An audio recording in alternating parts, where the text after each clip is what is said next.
Baiklah teman-teman, kita belajar mengenal bagian-bagian dari badan kapal, konstruksi badan kapal dulu guys. Kita perhatikan guys, itu pipa yang di atas itu namanya fender guys. Fender terbuat dari pipa setengah. Kemudian ada ban dapra, ada ban dapranya guys. Kemudian kita coba mendekati guys, mendekati kapal. Oke guys, yang ini namanya bilge keel, atau yang kita gampang kenal dengan istilah sirip. Kemudian ini namanya sengenot atau anti karat guys, anti karat. Kemudian yang tutup atau alas bawah ini disebut dengan bottom. Kemudian yang samping ini, yang miring ini disebut dengan chain plate. Sementara yang ini disebut dengan lower chain round bar. Itu round bar plat bulat panjang. Pas sudut antara bottom dengan chain ini dipasang round bar. Kemudian yang atas ini ada upper chain round bar. Upper chain round bar. Kemudian kita ke sini guys.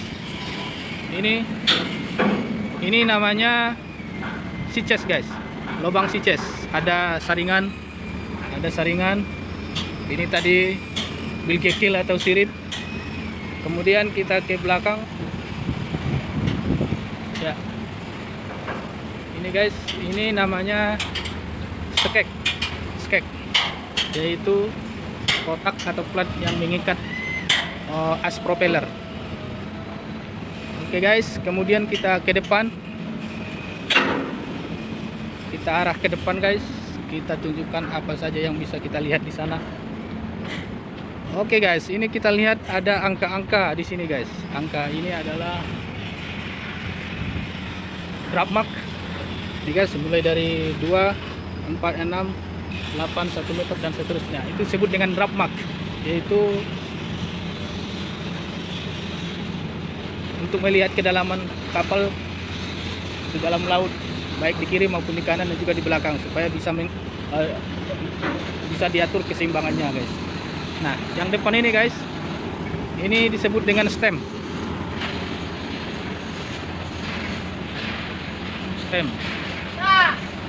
post. Stem ini kebetulan yang ini terbuat dari round bar, ada juga yang dari plat tebal. Kemudian kita lihat di arah bawahnya guys.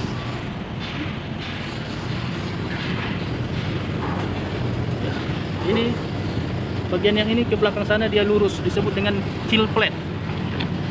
Itu plat tengah kapal yang nampak datar di bawah dasar kapal guys. Kemudian kita melihat ke samping guys. Di sini ada simbol BV, lingkaran, dan ada garis tengahnya. Kemudian ada tulisan atau huruf F. Nah, komponen ini atau bagian ini disebut dengan plimsoll guys.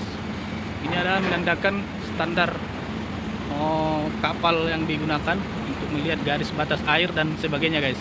Jadi barangnya ini disebut dengan plimsoll guys.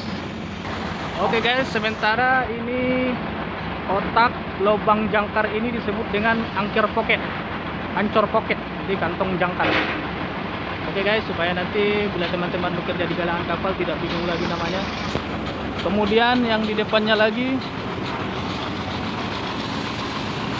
ini kotakan puser atau plat kuprukan biasanya kalau bahasa Indonesianya. Jadi kotakan ini fungsinya untuk mendorong kapal, makanya dipasang ban besar guys. Oke guys, itu aja dulu yang bisa kita sampaikan. Mudah-mudahan bermanfaat. Terima kasih.